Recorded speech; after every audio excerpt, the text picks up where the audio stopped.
While every kingdom indeed needs a king, post-Marciano champs are no longer royalty. Boxing, of course, still has its fans, but it's not the same. Russell Sullivan. Rocky Marciano last fought on September 21, 1955, his sixth title defense, knocking out Archie Moore, the most unappreciated fighter in the world, as the old mongoose once signed off on a letter to A.J. Liebling in the 9th at Yankee Stadium in the Bronx. He officially retired on April 27, 1956, as the sole undefeated champion in the history of the heavyweight division. He won all 49 of his bouts, 43 by knockout. Only Don Mogard, Ted Lowry twice, Roland Lastarza, Red Applegate, and Ezzard Charles managed to go the distance. Each win came by way of unanimous decision, save for that over Lastarza, which was by split decision, and each was a 10-rounder, except for the one against Charles, which went 15. Marciano only went the distance once as champ, against Charles, whom he KO'd in the 8th in their second bout, at Yankee Stadium on September 17, 1954, the Rings Fight of the Year. He stopped Lastarza by 11th round TKO, also in their second bout, at New York's Polo Grounds on September 24, 1953, another Fight of the Year. The heavyweight division hasn't seen anything remotely like The Rock since. And never will again. Since the mid-1950s there have been dozens of heavyweight championship fights, writes Marciano biographer Russell Sullivan. Few, however, have possessed the crackling excitement and old-style glamour that was present in the days of Rocky Marciano. The heavyweight crown has also lost much prestige and standing. Only 4 heavyweights have attained an almost godlike status because of their championship: John L. Sullivan, America's first sports legend; Jack Dempsey, who was even more beloved than Babe Ruth; Joe Louis, the gracious antidote to snarky Jack Johnson; and Rocky Marciano, who filled the black hole of Louis' retirement. Muhammad Ali. No boxer, arguably, no athlete in the history of sports, enjoyed the worldwide fame of Ali, Sullivan readily concedes.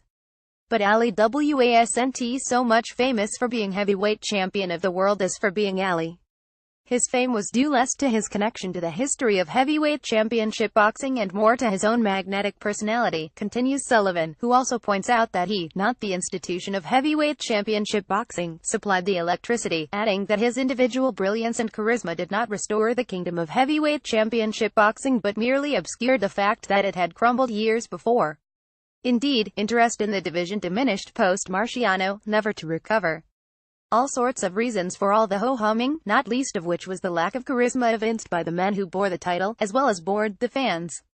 Regardless of unquestionable skill and toughness, they just didn't come across as championship material. This had happened before, of course. Following the retirement of Gene Tunney, for instance, came the champions of Littleworth, in the harsh words of A.J. Liebling, Max Schmeling, Jack Sharkey, Primo Carnera, Max Baer, and James J. Braddock.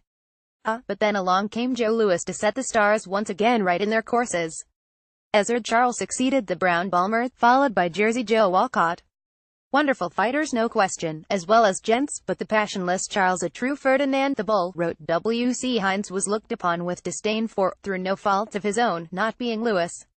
As for Walcott, despite actress Joan Blondell thanking him the bee's knees, the racy Republican liked that he was the Bible-thumping father of 6.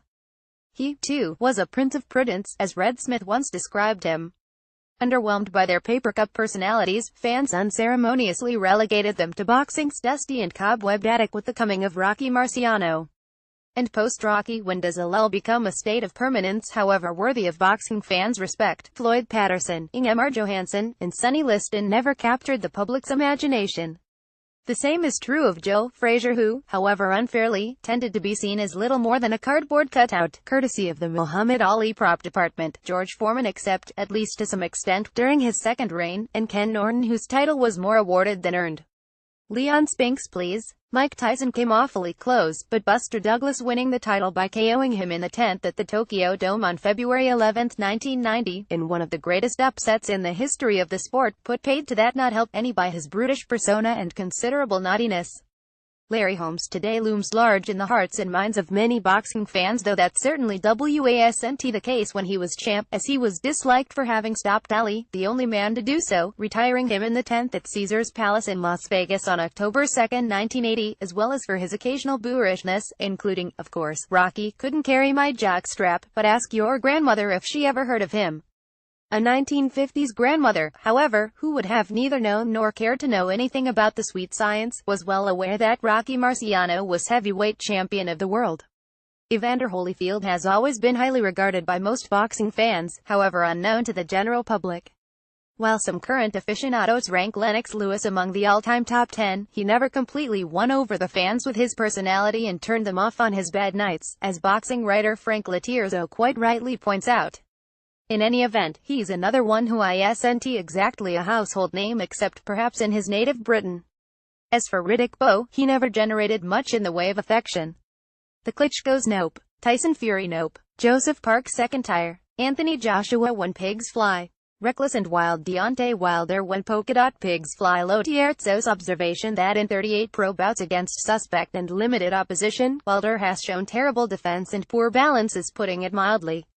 The seemingly endless number of sort of champs, such as Jerry Coetzee, Trevor Berbick, Francesco Damiani, Serhii Liakovic, and Charles Martin, need not apply. Marciano, then, was the last man to derive his fame from the institution of heavyweight championship boxing, Sullivan writes. As it turned out, although no one knew it at the time, he was the last of a dying breed. While every kingdom does indeed need a king, to paraphrase Sullivan, post-Marciano champs are no longer royalty.